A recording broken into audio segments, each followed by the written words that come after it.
This is a video that I've been holding off because I've been trying to find examples of this argument.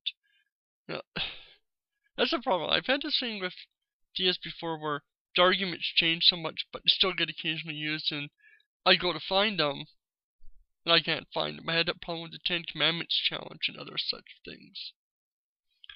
Where people take an argument and keep using it. And this one, I'm sure a lot of you that were theists might have heard, quite a few.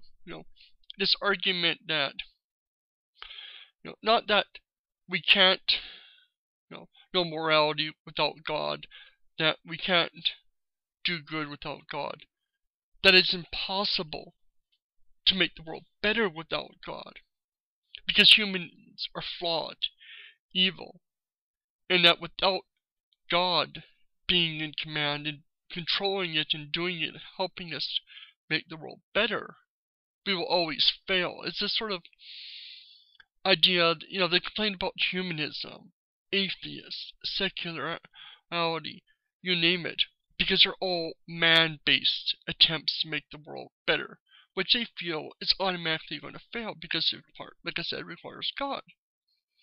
It goes back to this whole dehumanizing thing where, we are horrible, evil things. We're sick, disgusting. We can't do anything good. So therefore only God can do it. And I've seen this argument so many times over the years, especially when I was in churches. And again, I've tried looking up the argument so I wasn't paraphrasing. So if I get it wrong, maybe someone can put in the comments the exact type of phrasing of the argument. But this is how I've heard it. It's this idea that we have to wait for God to make things better.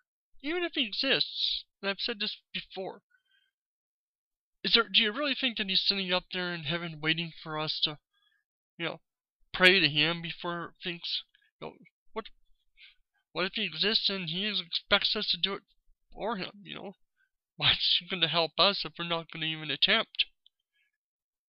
It goes back to this idea, of the rapture, that we're supposed to, wait for God. You don't fix the planet because God's coming around that corner. Of course, then it assumes God, even if He exists, is going to return tomorrow. He could be waiting 2,000-3,000 years from now, and He's pissed off that, nobody's actually doing anything because we're expecting Him to fix it all.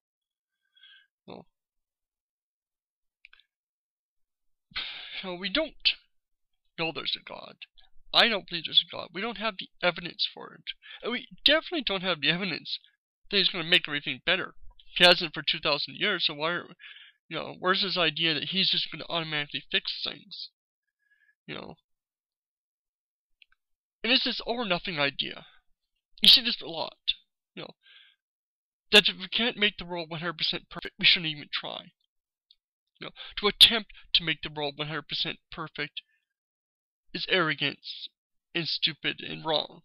Not that it's going to fail, it's that even that it's going to fail, then it's just immoral. They attack Obama and people that try to make the world better as the Antichrist, because the Antichrist is supposed to claim the world is going to be better. Humanity can make the world better, and that's really Satan in disguise that's going to take over the world. It's really this whole dehumanizing of us. This arrogance of that, God's perfect, is going to do everything. And they call it, a big help of it is that those that think we can do it ourselves are supposed to be arrogant because, how dare we think that we can fix things? It's a stupid argument, but I grew up on this argument. I grew up hearing this over and over the years. So I don't know, comment down below. I'd like to know your thoughts on this. Have you guys heard this argument? Do you guys hate it, like it? What do you think of it?